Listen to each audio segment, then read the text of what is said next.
अस्सलाम वालेकुम।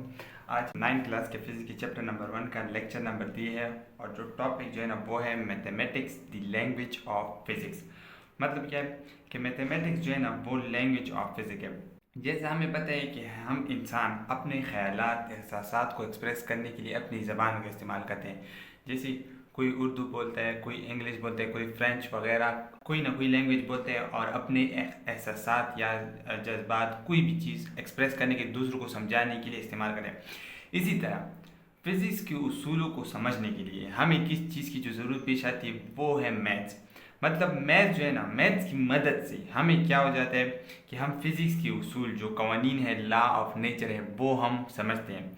जब तक हम आप फिज़िक्स के उसूल या लॉज ऑफ नेचर को फिर मैथ्स की टर्म में एक्सप्रेस ना करें, इससे हमें अच्छी तरह समझ नहीं आएगी, हमें इसमें कन्फ्यूजन रहेगी। जैसे मैं आपको सिर्फ दो मिसालें देता हूँ। देखिए, F is equal to m a और दूसरा जो है ना f g is equal to g M1 M2 divide by r square.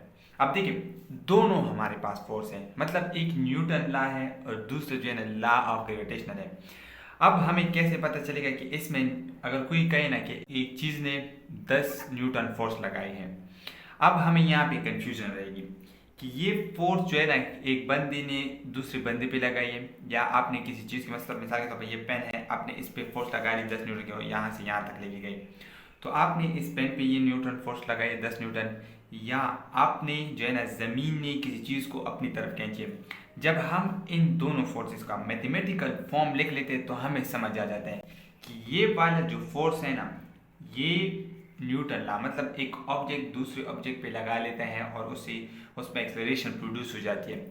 और ये वाला जो है ये वाला जो है ना कोई भी ज़मीन किसी भी ऑब्जेक्ट पे लगा लेते हैं तो उसको हम कहते हैं कि ये क्या है, law of universal of gravitation है। तो देखिए, मैथमेटिक्स को आज से तकरीबन 400 साल पहले जब फिज़िक्स में इंटरप्ट कर दिया गया, तो इससे क्या हो गई कि हमारे पास जो मैथ्स के उसूल थे वो वाज़ेह हो गए, उनको समझना हमारे लिए आसान हो गई। और दूसरी बात जो है कि जब हम when the ideas of physics are express in mathematical terms they are clear, जब हम फिजिक्स के आइडियाज़ को मैथमेटिकल टर्म में एक्सप्रेस कर लेते हैं तो ये हमारे पास क्लियर हो जाते हैं। क्लियर, जैसे मैंने आप लोगों को मिसाल दी कि ये दोनों फोर्सेस हैं, लेकिन जब हमें पता नहीं चलता कि कौन सी फोर्स है, लेकिन जब हम इसको मैथमेटिकल ग्राफ में लिख लेते हैं तो इससे हमें पता चल जाता है कि इसका ये मैथमेटिकल फॉर्म है और इसकी मतलब ये है। तीसरी बात इसकी है, with the help of mathematics easily express graph table in equation. अच्छा, मैथमेटिक्स की मदद से आपने कोई एक्सपेरिमेंटल वर्क कर लिया, अब आप मैथमेटिक्स की मदद से आसानी के साथ इनके ग्राफ और इक्वेशन वगैरह टेबल ड्रा कर सकते हैं बहुत आसानी के साथ। दूसरी बात यह है कि mathematics allow us table graph and equation.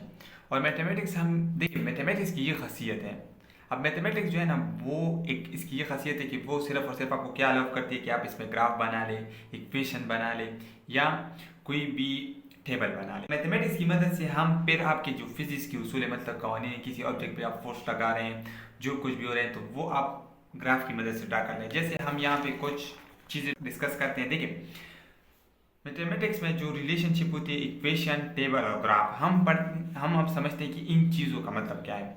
Equation two indicate the relation between variables. Equation क्या है, दो या दो से ज़्यादा वेरिएबल्स के दरमियान जो रिलेशन होती है ना, उनको हमें बताती है। कि मिसाल के तौर पर अगर आप देखिए कि हम कह रहे हैं कि y is directly proportional to x। अब देखिए, इसका मतलब ये है ना कि y जितना ज़्यादा होगा x भी उतना ज़्यादा होगा। तो ये मैथमेटिक्स के उसूल से हमें पता चल रहा है, ये मैथमेटिक्स हमें बता रही है कि ये इसके दरमियान क्या रिलेशनशिप है। एग्जाम्पल के तौर पे हमने 2-3 इक्वेशन लिखी है, जैसे x is equal to 2y, दूसरा जो है ना x square plus x plus 5 is equal to 0। तो ये देखिए, ये कुछ इक्वेशन है। अब इससे हमें पता चला है कि अगर x, मिसाल के तौर पर अगर आप x1 ले लें तो y की वैल्यू फिर 2 आएगी, तो इसी तरह x2 लेंगे तो y की वैल्यू 4 आएगी। तो इससे आपको पता चलेगा कि इक्वेशन में हमें किस तरह वैल्यू दी है। अच्छा, दूसरी चीज़, फिर इसी इक्वेशन से हम टेबल ड्रा करते हैं। Table organize the experimental data. Table किस लिए यूज होता है, जिसकी मदद से आपको जितनी डेटा दी गई है उसको ऑर्गेनाइज कर ले एक्सपेरिमेंटल डेटा। फिजिक्स में हम एक्सपेरिमेंट कर लेते हैं और उस एक्सपेरिमेंट को हम बयान कर लेते हैं और इसको अपनी डेली लाइफ के किसी खास मकसद के लिए यूज़ करते हैं।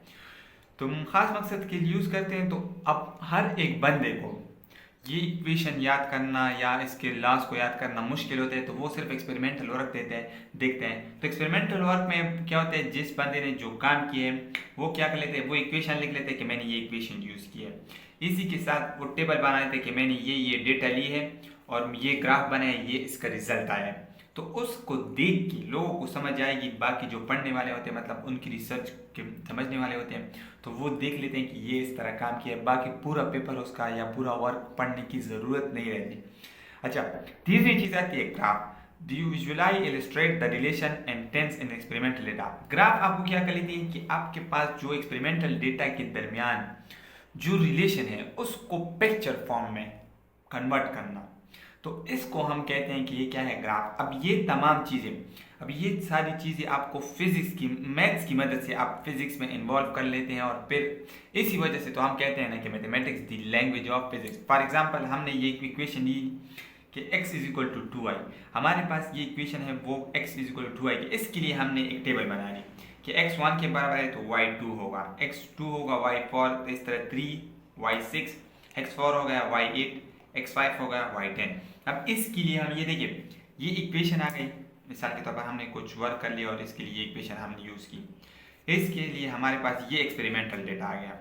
अब इस एक्सपेरिमेंटल डेटा को हमने क्या कर लेना है, एक ग्राफ की शक्ल देना है, विजुलाइज करना है, मतलब एक पिक्टोरियल फॉर्म देना है।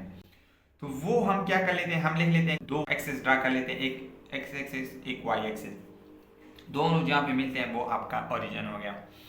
अब क्या होगा कि अब हम एक्स एक्सिस पे कुछ निशान लगा लेते हैं अपनी मर्जी से, 1 2 3 4 5 और ये इस तरह जा रहा है, और इसी तरह वाई एक्सिस पे 2 4 8 6 8 10 और इस तरह। अब हम देखें x1 है तो y की वैल्यू ग्राफ की टेबल की मदद से हमें पता चला है कि 2 है, तो ये पॉइंट बन गया। इसी तरह ये x2 है तो y की वैल्यू 4 3 6 4, ये 4 आ गया और ये 8 आ गया। इसी तरह ये आपके पास आ गया 5 और ये आपके पास ये आ गया इसकी वैल्यू 10। तो ये आपको बताती है। अब देखिए इससे हमें क्या पता चल रहा है, इससे हमें ये पता चल रहा है कि जब जैसी ही x की वैल्यू बढ़ रही है उसके साथ साथ y की वैल्यू भी क्या हो रही है, इंक्रीज हो रही है। अगर हम मिसाल के तौर पर x ले लिए, हमारे पास ये ग्राफ होना स्पीड टाइम का हो और x हॉरिजॉन्टल एक्सिस पे हमारे पास स्पीड हो, सॉरी टाइम हो, और वर्टिकल एक्सिस पे हमारे पास स्पीड हो, तो अब क्या होगा कि ये एक्स एक्सिस के साथ जिस तरह टाइम गुजर रहा है इसी के साथ हमारी स्पीड भी क्या हो रही है, बढ़ रही है। तो ये हमें इसी की मदद से हमें पता चल रहा है कि क्या हो रहा है कि ये मैथ्स की मदद से हमें क्या हो जाती है कि फिजिक्स के उसूलों को वगैरह को समझने में हमें आसानी होती है। तो अच्छा, तो आज का हमारा जो लेक्चर था वो था mathematics the language of physics. मतलब क्या है कि मैथ जो है ना वो फिजिक्स की एक ज़बान है, इसकी मदद से हमें क्या हो जाती है, हमारे जो कन्फ्यूजन होती है ना हमारे कुछ लाज में या वगैरह में, तो वो जब हम मैथमेटिकल टर्म में लिख लेते हैं तो हमारी वो कन्फ्यूजन ख़त्म हो जाती है। आज के लिए बस यही काफ़ी है। अगर कोई क्वेश्चन हो या कोई सजेशन वगैरह देना चाहते हैं तो कमेंट सेक्शन में ज़रूर बताएं। अल्लाह हाफिज़।